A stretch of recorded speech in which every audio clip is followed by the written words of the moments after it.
Good evening everyone, स्वागत है आप सभी का अपने यूट्यूब चैनल मेडिको डिटेक्टिव पर। कैसे हैं आप लोग, ज़रूर बताइएगा। तो चलिए आज की वीडियो में हम लोग देखने वाले हैं एएनएम फर्स्ट ईयर का सामुदायिक स्वास्थ्य नर्सिंग। सामुदायिक स्वास्थ्य नर्सिंग में हम लोग को एक टॉपिक देखना है इम्यूनाइजेशन का।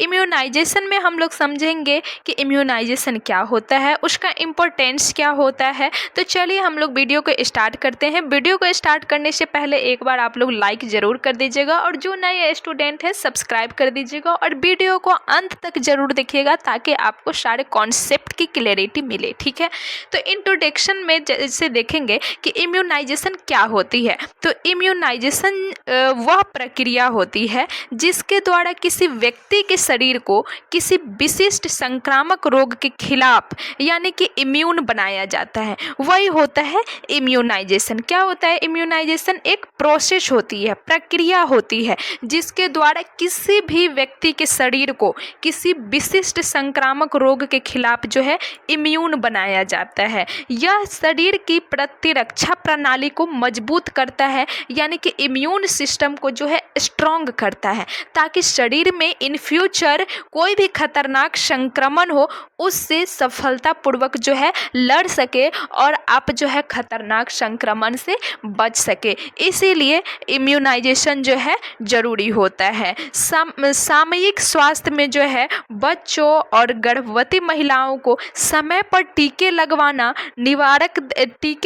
निवारक देखभाल यानी कि प्रिवेंटिव केयर का सबसे प्रभावी हिस्सा माना जाता है गर्भवती महिलाओं में और बच्चों में। अब बात करते हैं हम लोग कि टाइप्स ऑफ इम्यूनाइजेशन कितने होते हैं, प्रतिरक्षण के कितने प्रकार होते हैं। तो प्रतिरक्षण के जो है मुख्य रूप से दो प्रकार होते हैं। यहाँ पे प्रतिरक्षण, इम्यूनाइजेशन और टीकाकरण जो है एक ही नाम है। ठीक है, तो प्रतिरक्षण के मुख्य रूप से कितने प्रकार होते हैं? तो दो प्रकार के होते हैं।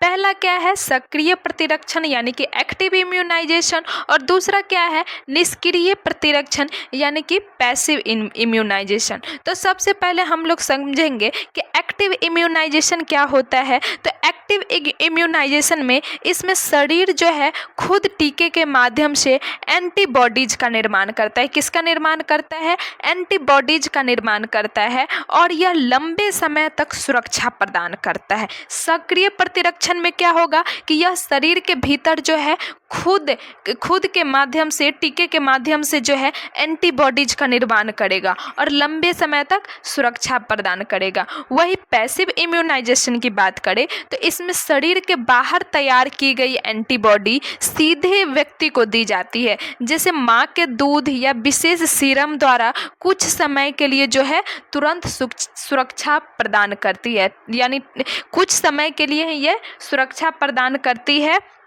और एक्टिव इम्यूनाइजेशन जो होती है यह जो है खुद टीके के माध्यम से एंटीबॉडीज निर्माण करती है और पैसिव में एंटीबॉडीज तैयार किया होता है जो व्यक्ति को सीधे दिया जाता है। ठीक है, अब हम लोग बात करते हैं राष्ट्रीय टीकाकरण कार्यक्रम यानी कि यूनिवर्सल इम्यूनाइजेशन प्रोग्राम पढ़ेंगे। ठीक है, तो सबसे पहले आप लोग UIP का फुल फॉर्म लिख लीजिएगा। UIP का फुल फॉर्म जो है आपको एब्रीविएशन में कई बार पूछे जाते हैं। यूनिवर्सल इम्यूनाइजेशन प्रोग्राम होता है। ठीक है, तो इसका पहला पॉइंट देखते हैं हम लोग कि भारत सरकार द्वारा बच्चों को जानलेवा बीमारियों से बचाने के लिए राष्ट्रीय स्तर पर टीकाकरण कार्यक्रम चलाया जाता है। यानी कि पूरे राष्ट्रीय स्तर पर चलाया जा रहा है टीकाकरण कार्यक्रम। क्यों चलाया जाता है? ताकि बच्चों को जानलेवा बीमारियों से बचाया जा सके। इसके अंतर्गत जो है बच्चों को जन्म से लेकर निर्धारित उम्र तक विभिन्न प्रकार के टीके निःशुल्क लगाए जाते हैं। कोई पैसा नहीं, एकदम फ्री में लगवाए जाते हैं पूरे टीके। प्रमुख टीके कौन कौन से होते हैं, कौन कौन से बीमारियों के लिए होते हैं? जैसे कि BCG का फुल फॉर्म आप लोग लिख लीजिएगा, बैसिलस कालमेटे गुआरिन। BCG का टीका दिया जाता है। क्यों दिया जाता है BCG का टीका? तो ट्यूबरकुलोसिस से बचाव के लिए दिया जाता है, यानी कि भविष्य में जो है आप ट्यूबरकुलोसिस का शिकार ना हो जाएं, इसीलिए बीसीजी का टीका लगाया जाता है, ठीक है, जो कि जन्म के तुरंत बाद लगाया जाता है। दूसरा है ओपीवी और आईपीवी, जो पोलियो की रोकथाम के लिए लगाया जाता है। किसके लिए लगाया जाता है? पोलियो के रोकथाम के लिए लगाया जाता है। अब बात करते हैं पेंटावैलेंट वैक्सीन की। पेंटावैलेंट वैक्सीन क्यों दी जाती है? तो पेंटावैलेंट वैक्सीन जो है डिप्थीरिया, काली खांसी, टेटनस, हेपेटाइटिस बी और हीमोफिलस इन्फ्लुएंजा बी से सुरक्षा प्रदान करती है। भविष्य में आप इसका शिकार ना हो, इसीलिए जो है पेंटावैलेंट वैक्सीन दिया जाता है, ठीक है। ये 5 बीमारियों से बचाता है: डिप्थीरिया, काली खांसी, टेटनस, हेपेटाइटिस बी और हीमोफिलस इन्फ्लुएंजा बी से सुरक्षा प्रदान करती है। और नेक्स्ट कौन सा दिया जाता है टीका? नेक्स्ट टीका है खसरा और रूबेला, यानी कि मिजल्स रूबेला। एमआर का फुल फॉर्म पूछ देता है तो आप लोग लिख लीजिएगा, एमआर का फुल फॉर्म क्या हो जाएगा? Measles and rubella. मिजल्स और रूबेला का टीका क्यों दिया जाता है? इसलिए दिया जाता है कि खसरा व रूबेला संक्रमण से बचाव हो, ठीक है, इतना समझ गए। अब हम लोग बात करते हैं कोल्ड चेन की। मोस्ट वीवीआई टॉपिक है ये कोल्ड चेन। यह आपके एग्जाम में कई बार पूछा गया है कि कोल्ड चेन से आप क्या समझते हैं, इसका इम्पोर्टेंस क्या होता है, ठीक है। तो इसको आप लोग ध्यान दे के पढ़िएगा कि टीकों की प्रभावशीलता को बनाए रखने के लिए उन्हें निर्माण से लेकर के लगाने के समय तक सही तापमान पर सुरक्षित रखना आवश्यक होता है, इसीलिए कोल्ड चेन का उपयोग किया जाता है। इस सामान्य तापमान कितना होता है? तो सामान्य तापमान होता है +2 डिग्री सेंटीग्रेड से +8 डिग्री सेंटीग्रेड। टीकों की तापमान कितनी होती है जनरली? तो +2 डिग्री सेंटीग्रेड से +8 डिग्री सेंटीग्रेड होता है, यह आप लोग याद रखिएगा, ठीक है। इस तापमान व्यवस्था की श्रृंखला को कोल्ड चेन कहा जाता है। यह जो तापमान बनाए रखती है ना अपना निर्माण स्थल से लेकर के एकदम सुरक्षित, जब तक लगता नहीं है बच्चों को इंजेक्शन, तब तक की जो श्रृंखला चलती है वही कोल्ड चेन कहलाता है। तापमान में उतार चढ़ाव होने से जो है टीके खराब हो सकते हैं और असरहीन हो सकते हैं, इसीलिए कोल्ड चेन का व्यवस्था किया गया है कि उसमें जो है टेम्परेचर मेंटेन किया जाए और सारे इंजेक्शन को सुरक्षित रखा जाए, ठीक है। अब इसमें एएनएम की क्या रोल होती है? तो एएनएम की विभिन्न तरह की रोल होती है। जैसे पहला है टीकाकरण सत्र का आयोजन, यानी कि उप स्वास्थ्य केंद्र यानी कि सब सेंटर और आंगनबाड़ी केंद्र पर रेगुलर टीकाकरण सत्रों का सफल संचालन करना होता है। दूसरा है माता पिता को परामर्श, यानी कि गर्भवती महिला और बच्चों के अभिभावकों को टीकों के समय उनकी महत्व और संभावित सामान्य दुष्प्रभाव जैसे कि हल्का बुखार या सूजन के बारे में समझाना। जैसे कि माता पिता को काउंसलिंग करना है कि जब इंजेक्शन पड़ता है बेबी को तो हो सकता है कि अगले दिन बुखार आ जाए या फिर थोड़ा सा सूजन आ जाए, तो वो नॉर्मल होता है, इसके लिए आप लोग को घबराना नहीं है, ठीक है।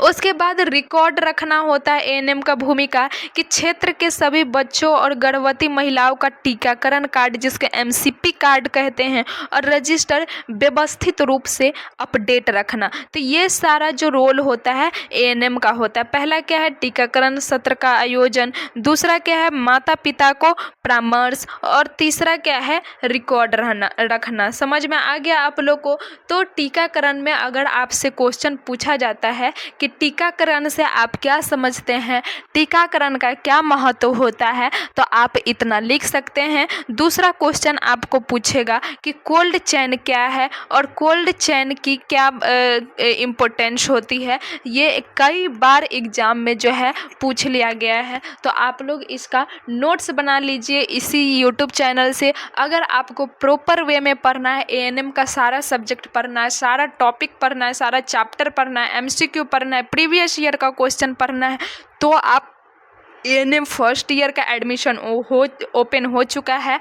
आप जो है ले सकते हैं बैच सिर्फ 599 रुपये में। अभी ऑफ़र प्राइस चल रहा है जहां आपको सिर्फ 449 रुपया में ही फुल कोर्स मिलेगी।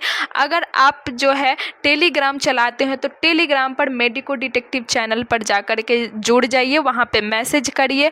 अगर आप टेलीग्राम नहीं चलाते हैं तो आप कॉल कर सकते हैं हेल्पलाइन नंबर पे। आप लोग लिख लीजिए 7488483944। इस नंबर पे आपको पूरी जानकारी मिल जाएगी एएनएम फर्स्ट ईयर की, एएनएम सेकेंड ईयर की, या फिर पैरा मेडिकल से रिलेटेड कोई भी बात आपको करनी है या फिर कॉलेज से रिलेटेड हो, आपको सारा यहाँ पे सारा जानकारी डॉट का क्लियर जो है सॉल्यूशन मिल जाएगा। ठीक है, तो जो भी स्टूडेंट न्यू है सब्सक्राइब कर दीजिए और वीडियो को लाइक कर दीजिए और कमेंट करिए कि आप लोग को क्या क्या डाउट है, सबका यहाँ पे जो है सॉल्यूशन मिलेगा। ठीक है।